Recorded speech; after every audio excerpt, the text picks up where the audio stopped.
समाजमनाचा वेध आणि आपुलकीची सेवा देणारे आपले news channel Erala news. Khatav तालुक्यातील वडूज येथे सुरू असलेल्या सन्मित्र व्याख्यानमालेस शेवटच्या दिवशी झालेल्या भारुडी भजनामुळे चांगलीच रंगत आली आहे। व्याख्यानमालेच्या तिसऱ्या दिवशी वारणानगर येथील प्राध्यापक विद्या शिंदे पाटील यांचे जगी सर्व सुखी असा कोण आहे या विषयावर व्याख्यान झाले। या विषयावर बोलताना त्यांनी मनुष्याने सुखी होण्यासाठी आत्मसमाधान शोधण्याचे आवाहन केले। तसेच माणूस तुलनेच्या विचित्र खेळात अडकल्यामुळेच अधिक दुःखी होत असतो। तुलना करावयाची असेल तर ती नेहमी आपल्यापेक्षा कमी भौतिक सुख असणाऱ्या व्यक्तीशी करावी। यावेळी त्यांनी दैनंदिन जीवनातील अनेक उदाहरणे सांगून श्रोत्यांना मंत्रमुग्ध केले। चौथ्या दिवशी नगर येथील हमीदभाई शेख आणि सहकाऱ्यांचे एकनाथी भारूड झाले। या कार्यक्रमात त्यांनी हजामत, नवरा बायकोचे भांडण तसेच बुरगुंडा होईल या 3 भारुडाने लोकांना खळखळवून हसवले। त्यावेळी महाराजांनी उपस्थितांना काम, क्रोध, मोह, माया यापासून दूर राहण्याचे आवाहन केले। व्याख्यानाच्या शेवटी सन्मित्र परिवारातील गुणवंतांचा गौरव करण्यात आला। शोधांना तर ते नक्की सापडणार आहे। त्या 5 पायऱ्या ज्याला कळल्या तो सुखी असणारच। पहिली पायरी आहे आत्मसमाधी। तुकोबांनी सांगितलं, ठेविले अनंते तैसेची राहावे, चित्ती असू द्यावे समाधान। याचा अर्थ काय होता? तुकोबांना असं म्हणायचं नव्हतं की तुमची प्रगती करू नका। तुकोबांना असं नाही म्हणायचं की तुम्ही मागास राहा।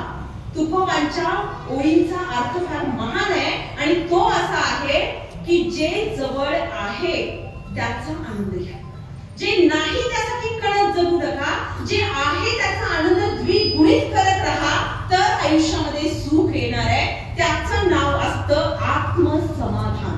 आणि आत्मसमाधान कुणाकडे असतं? आत्म ते आत असतं ना। कुणाला सापडतं?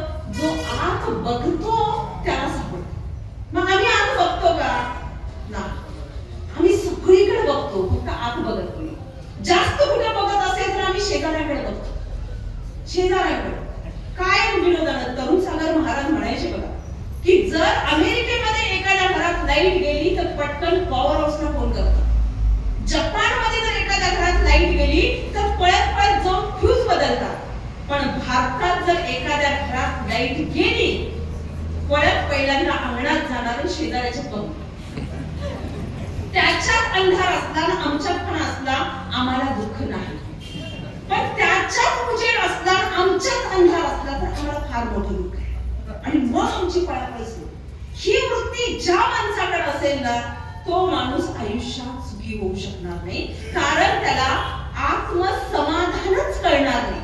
94% मार्क्स मिळालेले 10वीला नाही, ही मनाची दृढ धारणा म्हणजे आत्मसमाधान। आणि हे आत्मसमाधान ज्याला मिळालं ना तो कुठल्याही गोष्टीनं दुःखी होऊ शकत नाही।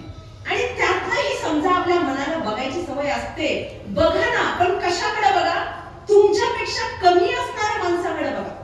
तुलना आपल्यापेक्षा मोठ्या लोकांशी करायला जाऊ नका, कमी असणाऱ्या माणसाकडे बघा। तुमच्या मालकीचा जर हेलिकॉप्टर असेल ना तर तुम्ही 4 चाकीवाल्यांकडे बघा, 4 चाकी असेल तर तुम्ही 2 व्हीलर वाल्यांकडे बघा, 2 व्हीलर असेल तर सायकल वाल्यांकडे बघा, सायकल असेल तर चालणाऱ्या माणसांकडे पहा।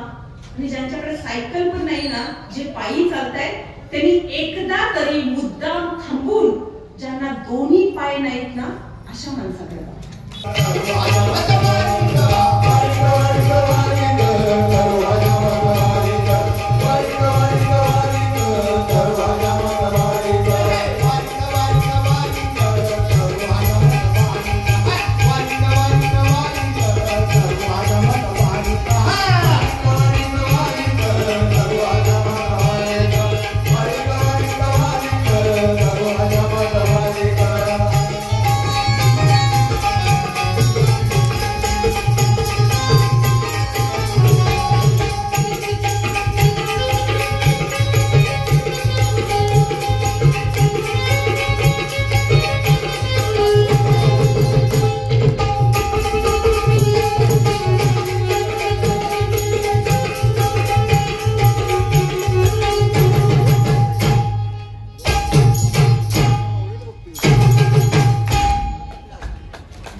काय महाराज करू काय सुरुवात हजामतीला? ते काय नाही ते आता फुकटच आहे. मुक्त का चंदन खिस मेरा नंदन. हा करतो चालू. चांगली हजमत करतो. हजमत म्हणजे पाहिजेच नाही. तुमच्या केसाला दाखल सुद्धा लागणार नाही. चांगली हजमत करतो. करू सुरुवात. कपडा आणलाय का? कपडा घरी विसरला. आणि इथं काय हजमतीला आले ना. कपडा घरी विसरला म्हणजे आपल्या सन्मित्र मंडळाकडे आहे का कपडा? आहे. आणलाय कोणी इकडं? नाही आणला. मी येताच विसरलो तिकडं कार्यामध्ये. कार्यात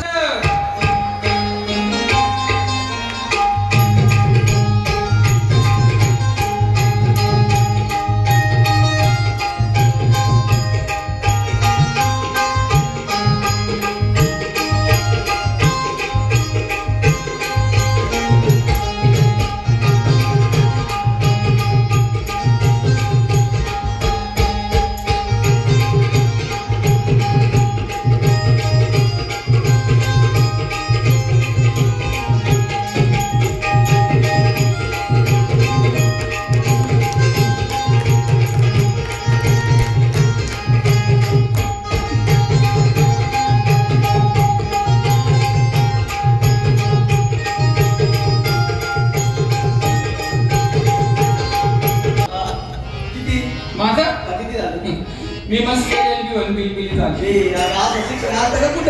आणि तुमचं माझं त्याच्यामुळेच पटत नाही. म्हणून मी काय सांगते ऐका भाविकांनो, हे भारूड नाही, हे कुठली तक्रार नाही, हे तुमचं आमचं चालत असतं रोजचं भांडण. परंतु माझे नाथ महाराज त्यांनी असा संसार सांगितला नाही आणि हे मुळीच सांगितलं नाही. हे तुमच्या मनोरंजनासाठी सांगितलं. हा नवरा कुठला? नवरा म्हणजे विकल्प. आणि बायको कुठली? वासना बायको शेजारीन.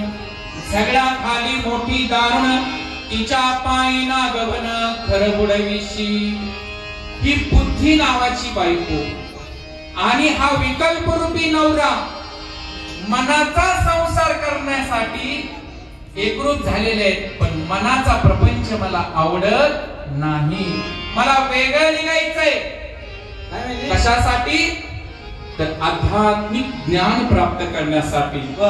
म्हणून असा हा संसारामध्ये निर्माण झालेला विकल्प, मनामध्ये काही संकल्प धरला आणि तो संकल्प जर सिद्धीस न्यायचा असेल तर हा विकल्प रूपी नवरा मला नको नको ग बाई. आणि ही बायको वासना बायको शेजारी झगडा घाली मोठी दारुण, तिच्या पायी नागवन घर बुडविशी. म्हणून तर म्हणतात ना, वासनेच्या संगे नको जाऊ मना, पाहत्या रावणा काय झाले. इंद्रा पडले भग, चंद्र झाला काळा, नारद चुकला चाळा भजनाचा वासनेमुळे. तुम्ही किती मोठे असा, तुम्ही किती मोठी प्रॉपर्टी असू द्या, परंतु एकदा का चारित्र्य गेलं तुमची बाकी शून्य आहे. म्हणून चारित्र्य जपा. आणि संसारामध्ये विकल्प रूपी नवऱ्याला लगेच बाजूला काढून टाका. तो मनाचा प्रपंच सोडून आता मला वेगळं व्हायचंय म्हणून तर सांगते. आणि या सोंगाला तर भूलूच नका. तुम्हाला वाटलं असेल नवरा बायको उभा राहिले खरे खोरे आहेत का? नाही. हे सोंग घेतलं. सोंग माझ्या नाथ महाराजांनी सांगितलं, उस डोंगा परी रस नोय डोंगा. अरे काय भुलला सिया वरली अरंगा, अंतरंगातला परमार्थ जाणून घ्या. म्हणून तर मी सांगते कारभारी काय म्हणते का? येगळं निघायचं. येगळं नको ना. मग अगं एकटे कुटुंब चांगलं असतं. हे मला पटणार नाही. काय झालं? माझा मनाचा प्रपंच झाला, परंतु जी बुद्धिरूपी बायको आहे ते तुम्हाला चांगल्या विचारांकडे घेऊन जाणार आहे. म्हणून वेगळं निघायचं. म्हणून मी सांगते माझ्या जीवात कारभारी नाव तुम्ही कारभारी नंतर वेगळं निघायचं. आपल्या दोघांना नवरा बायकोला. प्रतिनिधी सूरज भांडवलकर, वडूज. आपल्या भागातील महत्त्वाच्या बातम्या पाहण्यासाठी आजच आमच्या एरळा न्यूज चॅनलला यूट्यूबवर सबस्क्राईब करा आणि बेल आयकॉन प्रेस करा।